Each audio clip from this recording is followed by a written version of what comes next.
mic's on. Ready to go.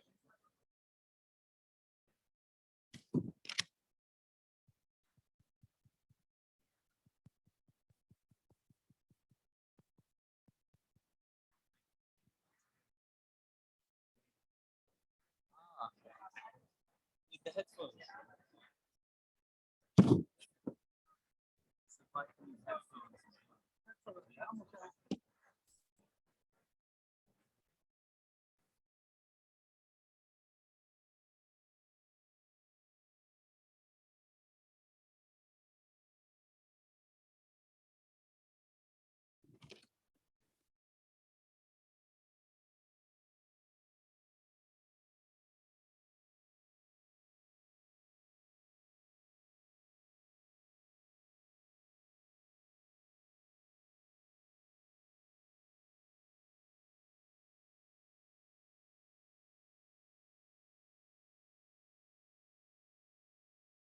Thank you.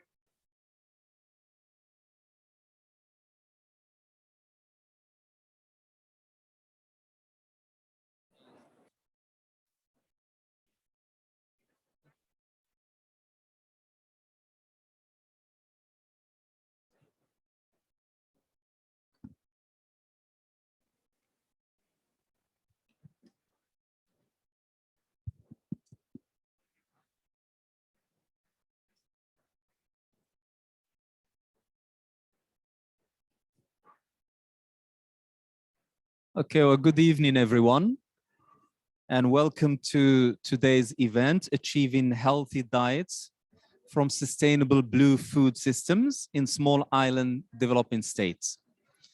My name is Zitouni Uldada. I'm the Deputy Director of the Office of Climate Change, Biodiversity and Environment at FAO. And it's really my great pleasure to moderate this event today.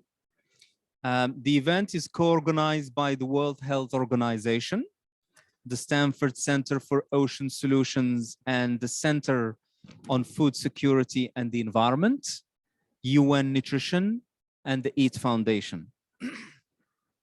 And it is supported by Scaling Up Nutrition, the Organization of Africa, Caribbean and the Pacific States, and the World Fish.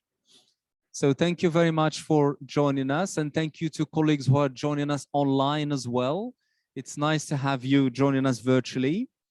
What we would like to achieve from today's event is that you will hear from a number of speakers who will share with us their knowledge and innovative solutions around shifting to healthy, sustainable, and resilient diet, with a particular attention to aquatic foods and small island developing states.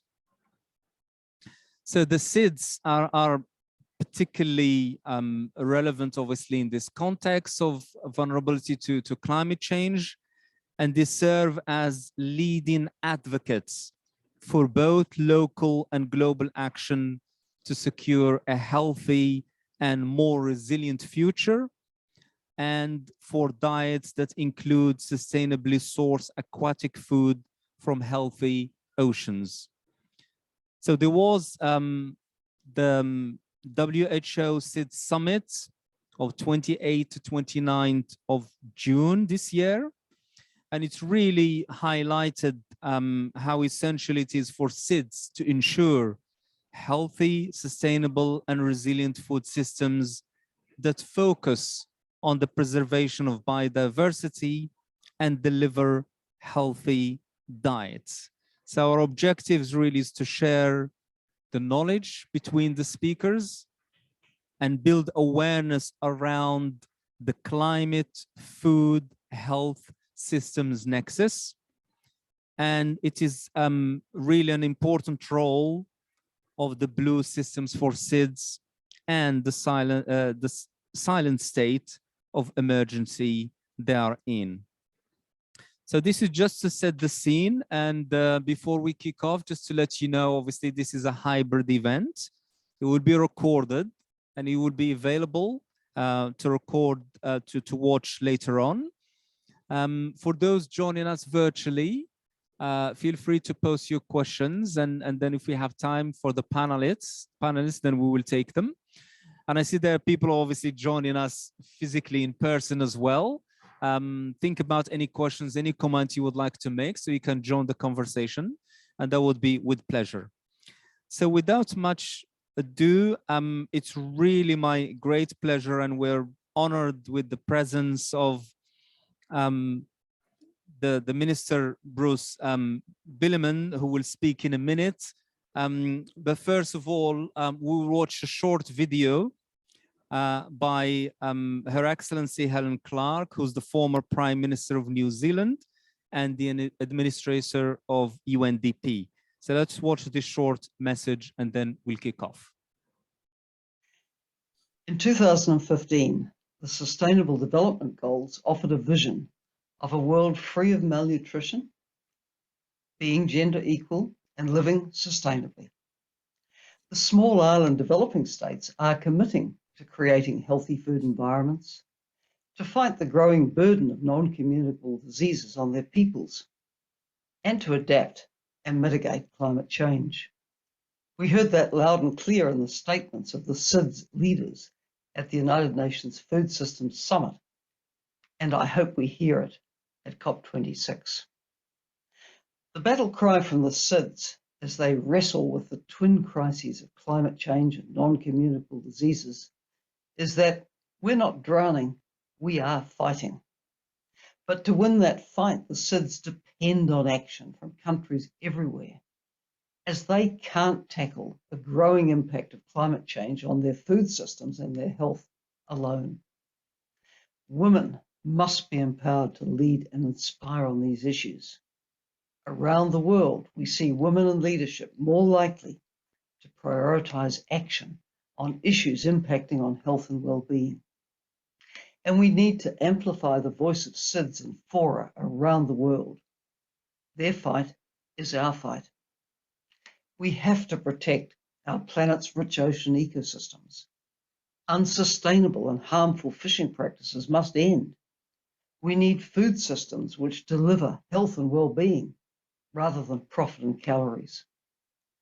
Those listening to this event today represent many different countries, but we all live in just one world with one destiny.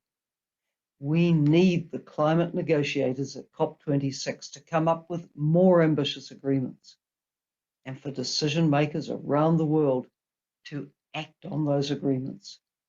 That way, and only that way, we can realize the vision of the SDGs and the goals of the Paris Climate Agreement. Thank you.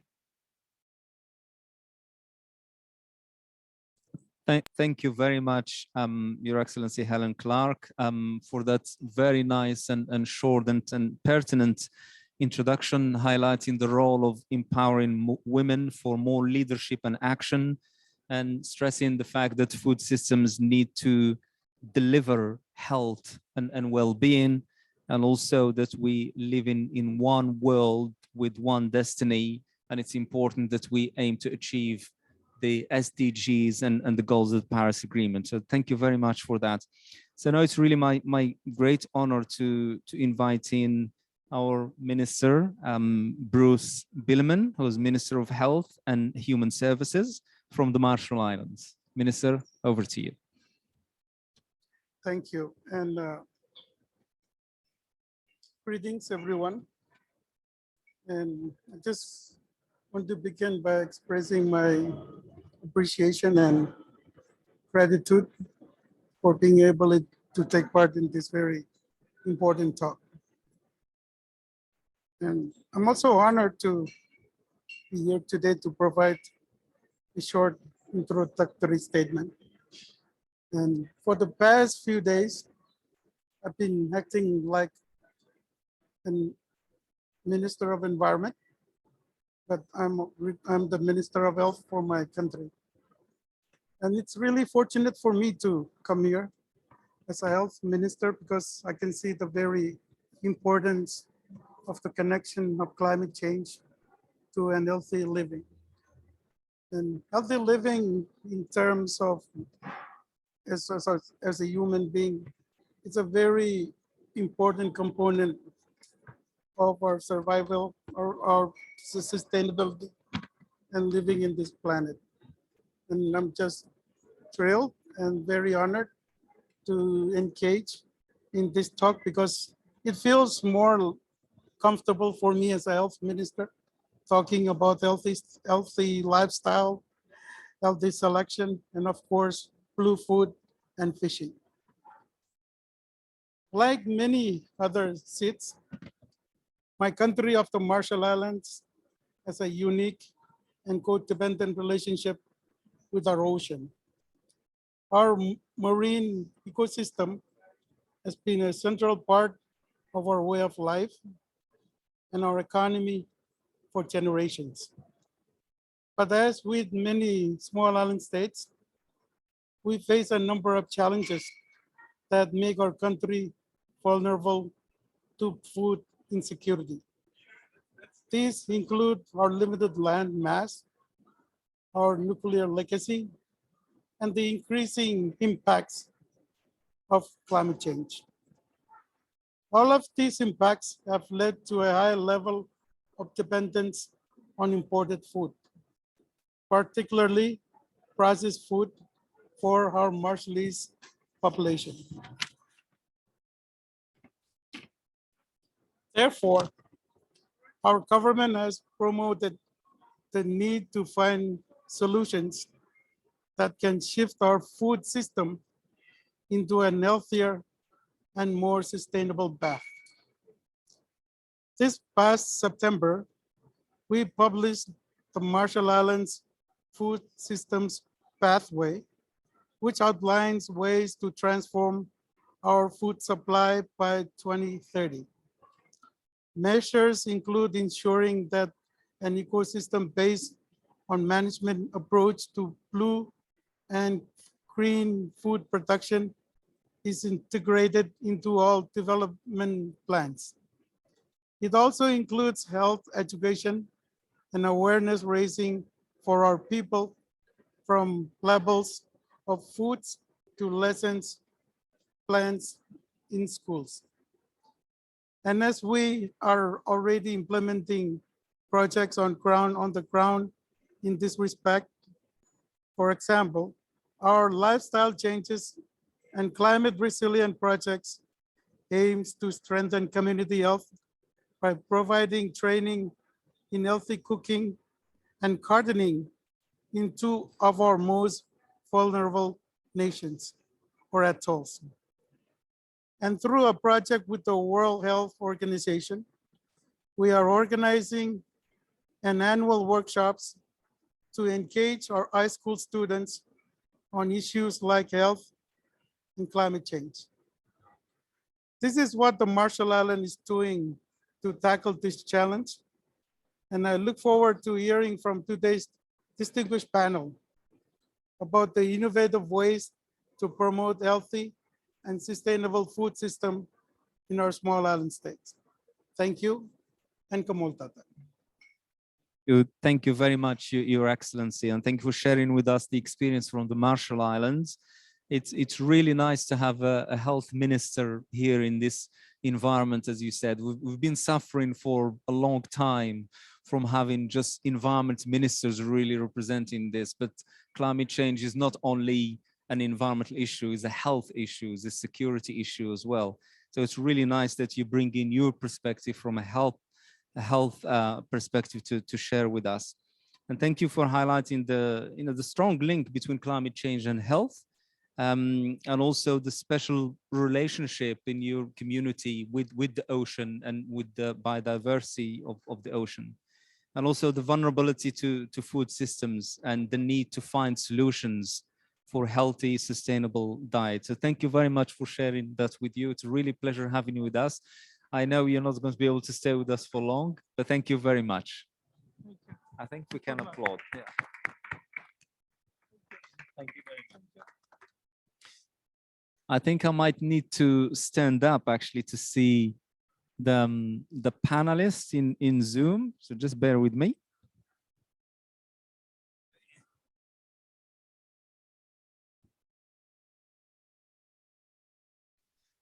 So I can see everyone. So hello, everyone joining us virtually. I'm sure you can hear me very well. We can see you very well. So welcome, everyone. I just check that we have everyone in the list here. So I will welcome you all and then ask you one question each. And if you could please take 3 minutes to answer the question briefly, and hopefully we'll take some questions from the audience. And then if we have time, I'll ask you a second set of questions as well. So let me start with Francesco Branca. Hello, Francesco. So you're the director of the Department of Nutrition for Health and Food Safety at WHO. So let me give you the floor for 3 minutes, and if you can please share with us, the need to address the state of emergency by connecting healthy, sustainable diet and climate change. Over to you. Well, thank you, and it's great to speak immediately after His Excellency, the Minister of Health in the Marshall Islands, because he really exemplified in his talk what Helen Clark was saying about the twin crisis about climate change and non-communicable diseases.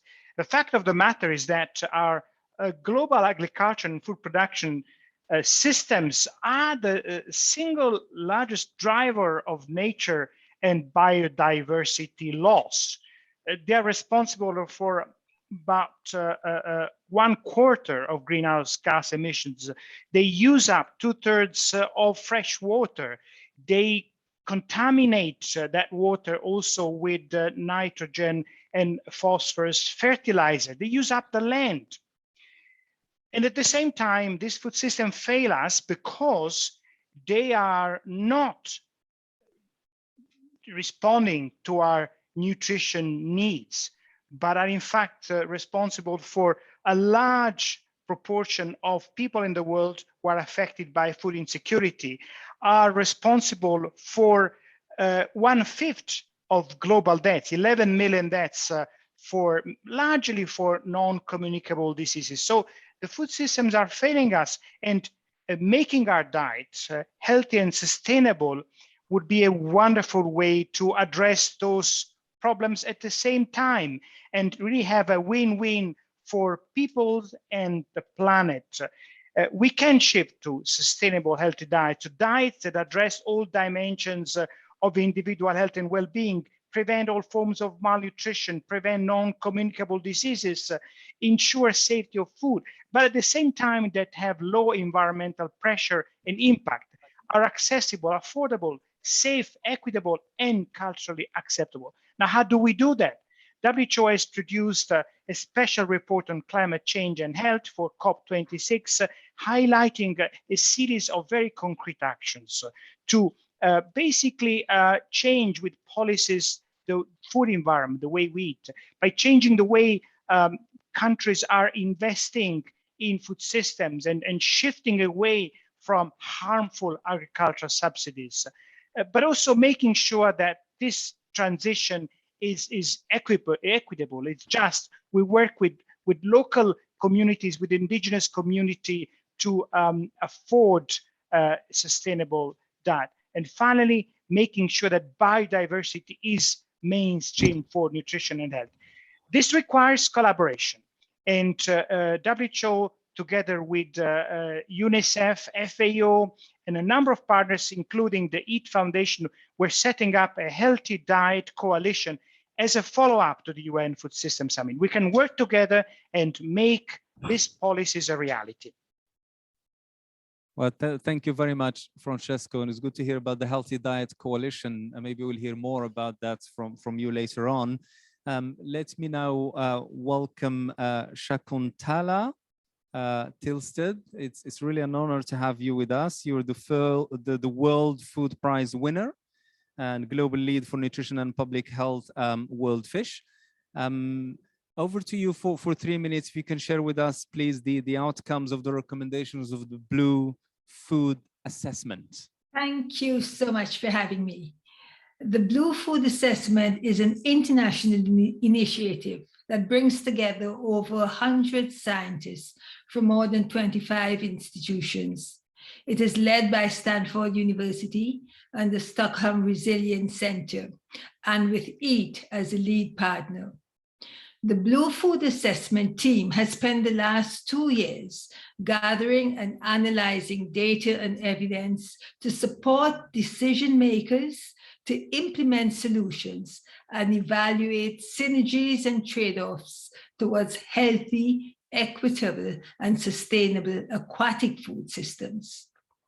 Up to now, 5 peer-reviewed papers are published on subjects such as nutrition, environmental performance, climate change, small-scale fisheries and aquaculture, and demand of aquatic foods. And 4 more papers will be published in the near future. The evidence from the Blue Food Assessment papers suggests that aquatic foods have enormous potential to contribute towards achieving net zero climate goals.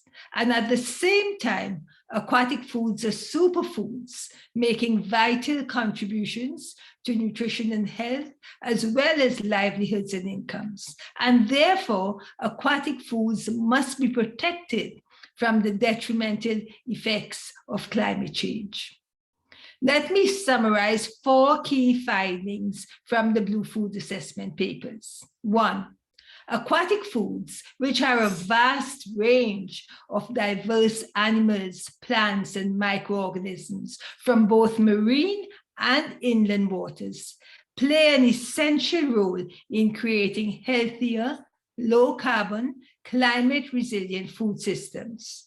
The diversity in aquatic food systems, which includes the diversity of actors, production methods, and supply chains, can enhance food systems resilience and offer opportunities to explore synergies and navigate the trade-offs on climate mitigation and adaptation.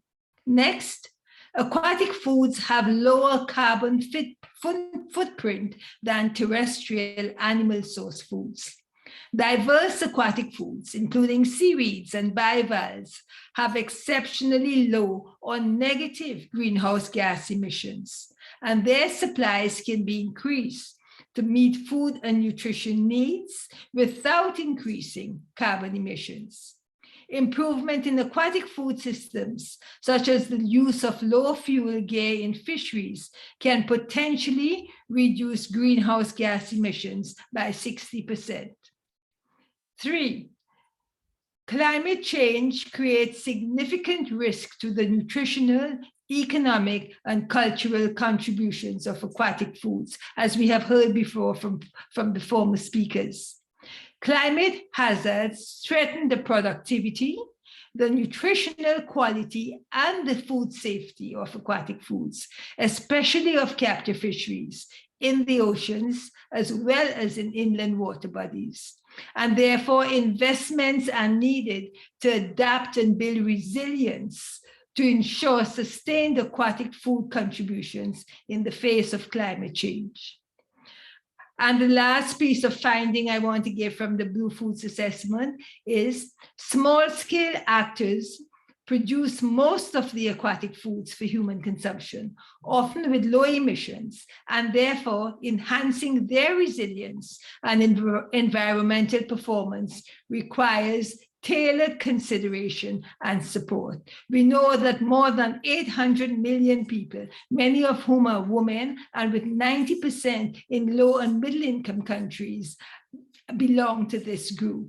So we should explicitly include this group when we are seeking to put climate policies in place so that the sector can get its full potential in mitigation and adaptation. Let me just give 4 short examples about how I think the decision makers at COP26. Very short, please, so I can move on to the other speakers. Okay, yeah. So 1, we would like to see sustainable nature positive aquatic foods as a key part of nationally determined contributions.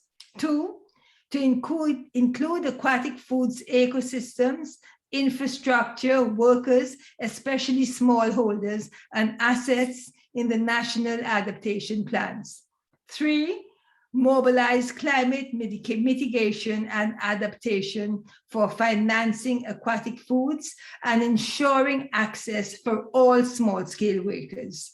And 4, work across agencies and build partnerships to maximize the potential of aquatic foods to reduce carbon emissions while supporting nutrition, livelihoods, and economies. So as we've heard before, this link between climate and nutrition and health is extremely important. Thank you.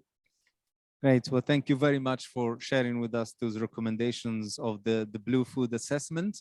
And thank you also for stressing the importance of thinking of the vulnerable groups in the policies and measures that we put in place. Thank you. Let me now bring in a voice of a youth leader and invite Narendra Andrimahela Fasan. Apologies if I mispronounced your name. But over to you. Please share with us your perspective for nutrition, particularly for women and girls. Thank you so much, and good evening, everyone. Thank you for having me today. It's great to be with you all at this event. So I am Narendra Andrimahela Fasan. I am a girl guide from Madagascar. So as you know, Madagascar is it's not so small, but it's a big island in the Indian Ocean. So we have all the ocean around us, and 80% of the Malagasy population are living from agriculture and fisheries. Yet we still have a big rate of malnutrition, with 47% of stunting and 37% of girls still having anemias. So the cause of that is mostly, there are 4 causes of that. First is culture. So we still have these stereotypes where girls or women need to eat less than men or boys. The second reason is the lack of knowledge. So people don't know what is a healthy diet, what should they eat during the day. They just eat whatever is available for them. The third reason is food system. We don't have, I would say, we have a weak food system. So we produce a lot, yet we still are one of the countries who has the highest rate of malnutrition in the world, where we produce a lot of food in the local and in the farm. And the third reason is the environment, as we are a small island, so we are affected by a lot of natural disasters like cyclones, droughtness, or floods. So that causes a lot of problem on our nutrition. But mostly, so we have noticed that girls and women are the most affected by malnutrition. That's why the World Association of Girl Guides and Girl Scouts have introduced a program called Girl Powered Nutrition, with the vision for the healthy and well-nourished girls are able to reach their fullest potential and are empowered to take action to break the cycle of intergenerational cycle of malnutrition. The vision is that girls and adolescents are at a pivotal point in this life cycle. So if we can improve nutrition of girls and adolescents at this stage, then it can have an impact on women's and on professional level, on educational level, and on their reproductive capabilities. So what we do is we educate our members, we do community action, and we do advocacy action to the government and other decision makers. So it's not just about us learning about it or us changing our behaviors. It's all about us taking something out to the communities and fighting for a better nutrition for everyone. We don't just stop there. We also work with others. That's why Act for Food, Act for Change came. So we integrate those programs, those those platforms so we can speak out more, because we want to change the food system from changing the girls and women nutrition first, and then improving our food system. So what we are mostly asking is first to support us to educate more girls and more women, because we can see the change. As so far we have in Madagascar, for example, we have educated more than 12,000 girls who have actually reached more than 26,000 peers in their communities. So now more than 50,000 people know more about good nutrition, healthy diet. So that's what we ask is support us to educate more girls, because if we educate more girls, more peers, more people in Madagascar will know more about good and healthy diet. The second thing is listen to young people, because we don't have many spaces where we can speak out like this. So it's really great to have spaces where we can speak, where we can share our perspective. And that's what we fight also with Act for Food, Act for Change. The third is we are asking all the government, international NGOs, all UN, that we should stop giving fish to people. We should give the hook, because if we keep on giving fish, they will keep on asking fish. There won't be any sustainable solution.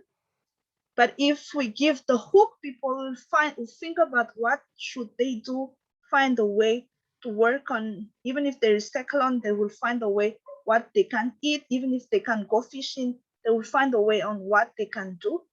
So please stop giving fish, but let's all give hook. And the last is together for the environment.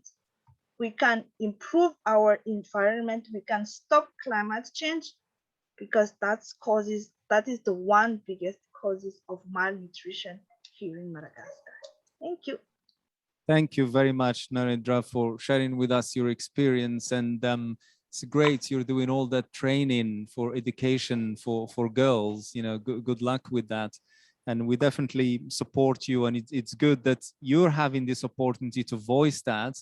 And from what you said, you know, this is exactly what we like to support young people with, is to have a platform where they can actually do exactly as you did, share with us, and hopefully mobilize others to join you in that action beyond Madagascar, in Madagascar and beyond. So thank you very much for that.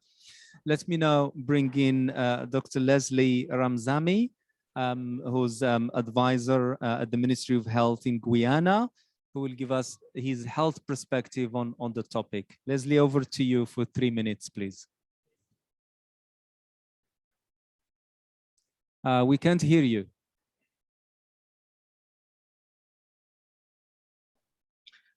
Okay, thank you very much. Let me thank Dr. Branca, Dr. Shakuntala, and Narendra for setting the stage for me. I just want to add to what they've said, that the world food system has failed us, and just add these little things, that whilst we have a world still with too many hungry people, 30% of our food go to waste. At the same time, 33% of our agriculture soil is now degraded and cannot support food production, while another 33% are under stress. 32% of the global fishing grounds are overfished and cannot support the food system and support livelihood. And overall, corporate interest take precedent over the health of people, and some of the things that Dr. Branca mentioned. So there's no question that we desperately need to transform our world food system.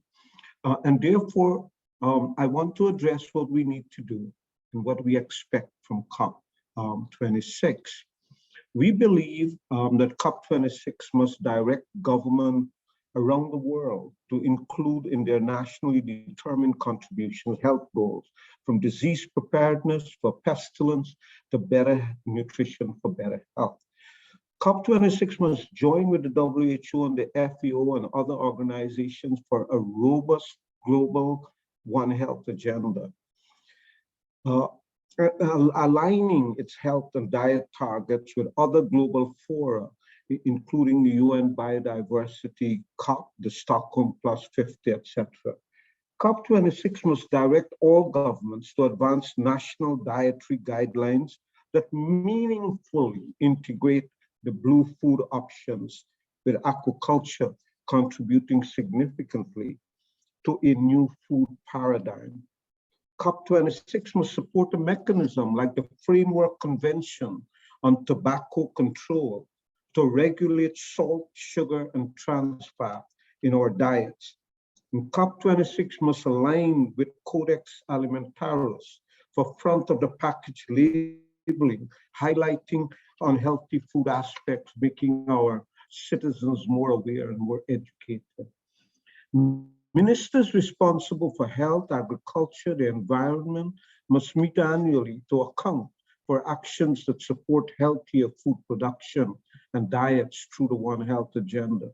And COP26 must support an increase in research for healthy dietary options to at least 1% of agriculture research funding from the present less than 0.01%.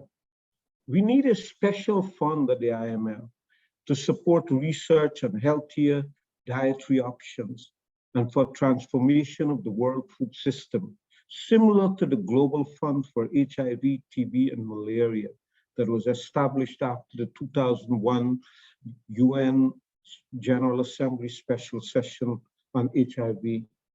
I believe COP26 must support integration of findings such as the Harvard T.H. Chan School of Public Health study, which compiled nutrient profiles of 3,753 types of aquatic food, finding that on average, such blue food options are richer in certain nutrients than beef, lamb, chicken, or pork. We must therefore fight for the WHO's 10 recommendations relating to climate change and health at COP26, particularly the recommendation number 8 to promote healthy, sustainable, and resilient food systems. We must ensure that COP26 include these recommendations for individual countries in DC. Thank you. Okay, well, thank you very much for sharing with us your thoughts on the transformation of the food systems. And I liked your point about supporting the integration of findings. Before coming to COP, there was a number of other events being held as well, including the Food Systems Summit and COP15 on biodiversity, or at least first part of it. And it makes sense that, you know, many of those have raised the issue of nutrition and diet, and also sustainability, in addition to the link of climate change. So it would be good, as you said, really to join these dots at the COP and to strengthen awareness about the linkages between climate change and health. So thank you very much for that. Let me invite now Lorenzo Raplili, who's climate justice project officer at the Pacific Island Climate Action Network. Over to you. Thank you very much for the opportunity. I will start off by saying Pacific leaders have unambiguously affirmed that climate change is the single greatest threat facing the Blue Pacific region. These words appear in the Pacific Islands Forum Leaders Boy Declaration, Kanaki Declaration, and the Pacific Leaders COP26 statement. The ecosystems and agroecological zones of Pacific Island countries are rich in terrestrial and marine biodiversity that should support sustainable diets for our island population. Yet, there are nearly 11 million people in the Pacific, have the highest rates in the world of obesity and diabetes, and other diet-related chronic diseases. All of the Pacific, smaller and developing states are highly vulnerable to the various manifestations of climate change. The World Risk Index has placed my beautiful country, Vanuatu, as the #1 most disaster vulnerable nation on Earth again. Climate change is pushing us towards increased rates of diet-related disease, directly related to loss of food sovereignty and an increase in reliance on nutritionally poor food imports to make up for what climate-fueled storms, extended droughts, and ocean acidification is causing. I am here today to bring you the demands of Pacific civil society that we can no longer accept COP negotiations that do not yield immediate and transformative outcomes for the people of the Pacific. Pacific Islands developing countries are remote and supply of protein highly depends on fishing, while food security has been a critical concern for non-communicable diseases like obesity. Exacerbated by the threat of climate change, food systems are under enormous pressure to continue to provide healthy diets. The 2021 Intergovernmental Panel on Climate Change IPCC Working Group report on islands paints a bleak picture for the food systems in the Pacific. Terrifyingly, the report on 1.5 degrees suggests that the majority, 70 to 90% of warm water, tropical coral reefs that exist today will disappear. Even global warming is constrained to 1.5 degree, very high confidence. Risk of impacts and decreasing food security are projected to become greater as global warming reaches beyond 1.5 degree, and both ocean warming and acidification increase with substantial losses likely for coastal livelihood and industries. How do you expect us to survive, to eat, when your emissions causing 90% of our coral reefs to die are coral-dependent fish, clams, crabs, snails? How dare you to come to argue over support for loss and damage when our healthy food supply is disappearing before our eyes? As a youth activist from Vanuatu, I stand here today to demand action at COP26 to address the climate crisis on the health of my people. Thank you very much. Well, thank you very much. It's good to have another youth representative as well to share with that your perspective, particularly from that part of the world that is vulnerable to the impact of climate change. Thank you for that. And I did ask earlier the audience, if you would like to ask a question or make a comment. I've got my colleagues here helping me to monitor any questions online, which I can't see. But the audience here, if you would like to make any comments, a brief comment, or ask a question to the panelists, you're welcome. There are mics here, so just put your hands up and you will be welcome to ask a question. Otherwise, do we have any question from people online? So if you could please read that. And I don't expect all the panelists to respond to it because I might ask you another question. But if you feel like a question you want to answer, just raise your hand so I can see you. Thank you. Thank you. We seem to have gotten 3 questions so far from our virtual audience. The first one is from Mary Purdy. What are your thoughts about the announcement of the recent partnership between the FAO and Bayer Crop Science, which produces many of the agrochemicals that are harming human health and the environment? I'm not sure if that's I'm not sure who's that question to. I'm not sure if Francesco would want to take that. He highlighted something similar at the beginning. I can't see. Francesco, would you like to take that up? Well, I'd like to comment on the collaboration and coalitions. I think we need we're in this together, and we need to work with many partners. But of course, we need to be careful with whom we partner, because we need to have adequate protection for a conflict of interest. I think the collaboration with companies producing agrochemicals will require that we set very clear guidance on what is appropriate, what is allowed, and looking for solutions that allow improvement of productivity without harming the environment and without having the residues of those chemicals in our food.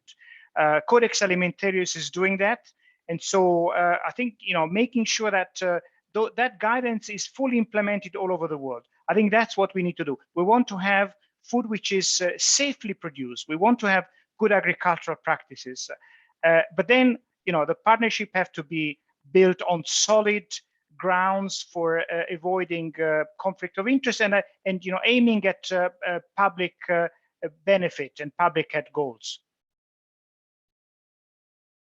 Thank you very much. If there is one more quick question. Yeah, there is two interesting comments about the importance of building coalitions across the health and agriculture and the kind of the blue food sectors. Comments along the lines of damage in one area spilling over and creating problems in the other, such as if you have agricultural waste spilling into and undermining fisheries. If there are any perspectives in the panel about how to actually improve that coordination and that cooperation across sectors to tackle these issues. Okay, thank you. Let me bring in Shakuntala. You mentioned trade-offs in your intervention. I wonder if you want to expand a little bit more on that, because this comment is related to the issue of trade-offs. Well, you asked me about, well, let me start in another place. If we look at what we discussed at the United Nations Food Systems Summit, and also now with the changes that are taking place in the one CGIAR. This is the international organizations that work with research on agriculture. We can see that there's a shift, and the shift is about the transformation of food, land, and water systems for healthy diets, for resilient diets, and in the climate crisis. So I do think that there's a greater understanding and a greater and better evidence on the table as to the trade-offs that what happens on land also affects what happens in water and vice versa. And if we would embrace this transformation that is holistic and takes into consideration a food systems framework that has different entry points for solutions and different entry points for actions, I do think we will get further with our efforts. And this we have seen in the last 2 years with the United Nations Food Systems Summits, with the deliberations, the dialogues and meetings we have had, and the solutions that stem from that. My colleague Florence Egal made a comment in the chat about having agriculture and food and nutrition and health working together. This is so imperative that these sectors must work together, and this must happen at national level, at subnational level, and a global level. Thank you. Okay, thank you very much. I just want to bring in Leslie, Narendra, and Lorenzo very briefly, because you all talked about the transformation needed, and he asks for actions. I just want to ask you very briefly, from your perspective, what are the actions that you would like to see happening in support of SIDS specifically? Let me start with you, Narendra, and please be brief so we can move to the conclusion. So I would say, we are kind of a victim, like we are in an island, but the solution is we all work together, no matter where we are from, no matter who you are, we have to work together in our field. Like, so for us, it's education. So we do educate. For the government, they are making policies. So we are advocating for that policies. But even if you are not living in seed. We are all responsible of climate change. So we are all the solution. So we must work together to achieve a better food system and to give good nutrition for everyone. Okay, thank you. Lorenzo? Thank you very much.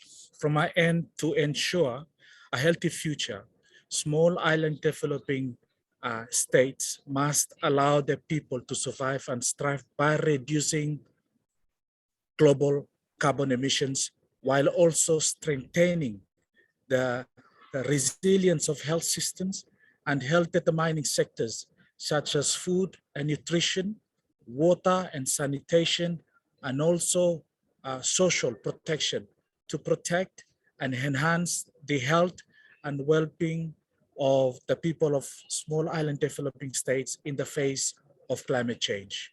Thank you very much. Thank you. Leslie? I need to unmute yourself.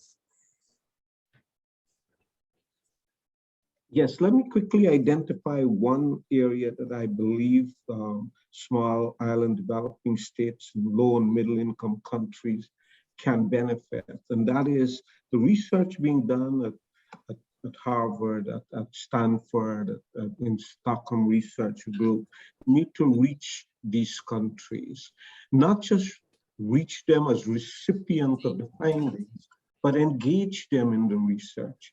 And that's why I'm calling for an increase in research that is dedicated to the transformation of food system from the shameful less than 0.01% to 1%. Research institutions in these countries need to build capacity.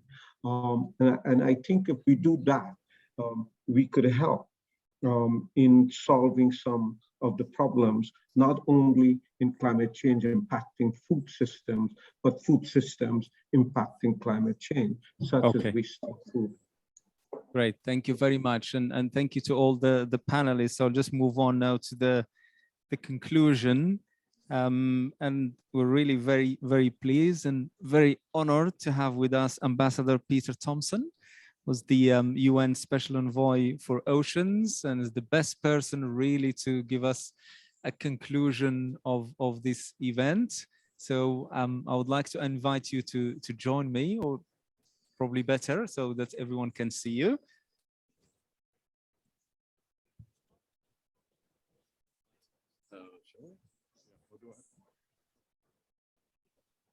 Well, thanks very much. Sorry, I'll just get all my branding sorted. First of all, SDG 14, you know about that. That's the Sustainable Development Goal to conserve and sustainably manage the ocean's resources. And this branding here is produced by my grandchildren. And it says, I'm the grandfather of Grace, Mirabelle, Poppy, and Rosie. And they put kids' rights now, and they put on the back, never give up. I suggested to UNFCCC that every delegate coming into the blue zone should be required to wear a badge saying who they're the parent of or the grandparent of, because this conference and the so many that we've been to over the years, what's it about? It's not about us. You know, we've lived our lives and we've done what we've done to the planet, but we are condemning this generation. These are my granddaughters, and Rosie there will be 80 years old when we get to the end of this century. And WMO says that's a world on fire, 3 degrees Celsius global warming. We just have to refuse that future. Okay, so, you know, that's why I say that we should take a mindset of this is all about the kids, it's not about us. So, having said that, you know, blue foods, aquatic foods, where does that fit into that picture? Well, it would be remiss of me to sit here and not say what my boss, the Secretary General of the United Nations, has said about the context of our times. Context of our times is that we have been waging a war against nature, and then it's time to make peace. A part of that peace process, obviously, the food systems that we have. Because, you know, we know that the food systems have been one of the big contributors to climate change. Mainly what's happening terrestrially, but also and in the fishing industry. All you have to do is think about bottom trawling and how that destroys carbon sequestration and marine ecosystems. So the findings of the UN food systems, and I'd like to congratulate the members of the panel, because many of them and some of the people in this room were responsible for aquatic foods making their mark at the UN Food Systems Summit. Something would not have happened if we hadn't got together and pushed for that, because we have terrestrial mindsets, us Homo sapiens, and that's why we've gone into a lot of the trouble that we're in now. But we have to take the findings of the Food Summit, particularly in relation to aquatic foods, through now into implementation. And that includes keeping that whole mindset, the outcomes from the Food Summit on the international agenda. So when we go to Kunming in April for the biodiversity COP, we have to be talking about food systems in relation to biodiversity loss. And of course, I'm sure you all know that 70 to 90% of biodiversity, i.e. life, is hosted by the ocean. It's not on land. So we have to, of course, take that through all the various meetings that are happening between now and next June. But in June, we'll gather at the UN Ocean Conference in Lisbon, hosted by Portugal and Kenya on 27th of June to the 1st of July. And I can assure you that aquatic foods are going to be front and center on consideration there, because SDG 14, conserve and sustainably use the ocean's resources. What are the main resources we're concerned about here? It's actually seafood, nutrition from the sea. And increasingly, we have to think about new ways of getting our nutrition from the sea. We can't carry on like hunter-gatherers depleting the ocean of its wild stock. It's just not a thing for us to do. That's the trap that Homo sapiens has been stuck in for so long, that we think that linear exploitation of finite planetary resources is somehow okay. That the production will just keep on coming. Well, of course, we know it's not. You run out of things if you exploit them too much. And FAO figures are that we're 34% overfishing the UN the global fish stocks. Same time, human madness, the same governments, and that's all of us, we're the taxpayers that allow it to happen. The same governments that subsidize the fossil fuel industry to the level they do. I mean, is that some kind of human madness? It is. But that's the same governments are subsidizing industrial fishing fleets to go out and chase depleting stocks of fish. They're enabling the depletion of those fish stocks. So of course the future is, it's getting smarter in everything we're doing. So for aquatic foods, it's getting into new food types. And I always say that food is fashion. I lived in Japan. I opened the Fiji embassy there in the early 1980s. The world hadn't heard of sushi in those days. Look at it now. It's everywhere. The smell of Tokyo is the smell of seaweed. It's called dashi. That's the stock in all the Japanese soups and everything. That's just kelp in boiling water with a bit of shaved katsuobushi in it. That's the smell of Tokyo. So seaweed. The future is things like seaweed, non-fed aquaculture, shellfish. We will develop new kinds of food from the life in the ocean. As I mentioned, 70 to 90% of that is out there, mainly micro foods. We will start sustainable aquaculture with ethical foodstuffs for the finfish that we do still feed, but we'll select species which are appropriate for feeding. We won't stick top predators into closed off bits of lochs and fjords and so on, and feed them antibiotics and allow them to contaminate wild stuff. That's not the future of aquaculture. The future of aquaculture is a much cleaner, greener approach with ethics and appropriateness of food and consumption being considered in the process, and not just dollars which of course is the problem with that linear approach that humanity has had to much of our exploitation of the planet. We have to now start thinking in circular ways. Look, the best managed fish stock in the world in terms of tuna is in the Southwest Pacific. You know, we've got something like 60% of the tuna is in our region, the Southwest Pacific. And for a country like Tuvalu or Kiribati, you know, it's up to 90% of their foreign exchange comes from giving out licenses for tuna fishing. But it's very well managed. It's acknowledged as the best managed fish stock. But folks, the terrible thing is there that nothing to do with us. It's all G20 GHG emissions heating up the atmosphere, that the conditions are changing in the Southwest Pacific. And there are now very clear scientific studies which show that of the 5 commercial species of tuna, the 3 main ones, are all just going to leave the region this century. Again, in the lifetime of my granddaughter, Rosie, she won't be able to go out and eat tuna the way I did when I was young in Fiji, because it's going across to the coast of South America and down south towards New Zealand, leaving our tropical Southwest Pacific. So these changes are underway. We've got to get smart. So, you know, obviously we don't give up in the Southwest Pacific. We have to find what I was talking about before in terms of sustainable aquaculture, new forms of food from the sea.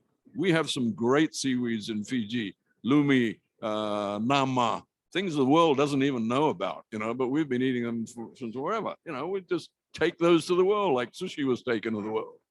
Anyway, you know, I just want to close on an optimistic note, because people said to me, you know, we know the ocean health is in decline, right? So how do you still be optimistic and hopeful and everything?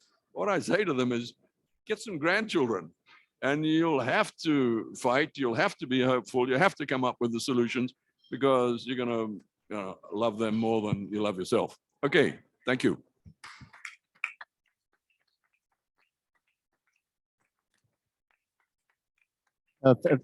Thank you very much, Peter, for the conclusion. It's really very pertinent, and I liked your introduction about you know, who are we representing here? You know, our children, or are we representing our grandchildren? Because that links nicely with, you know, what you stress about the future getting smarter, and it has to be. Otherwise, it's not going to be sustainable, you know, with the growing population and where our kids or grandchildren are going to be with regard to sustainable consumption. And I like the fact that you highlighted food is fashion. That's a really good one, because new forms of food, you know, has to come from sea. There's many communities focusing only on a limited number of fish species, which there is an abundance of nutrition and protein in the sea that is there to be, you know, to benefit from. So thank you very much for that. You set the scene really nicely in doing the conclusion, and hopefully this dialogue will continue. So thank you. It's a pleasure having you with us. Thanks a lot. Bye to all. Good evening. Thanks to all.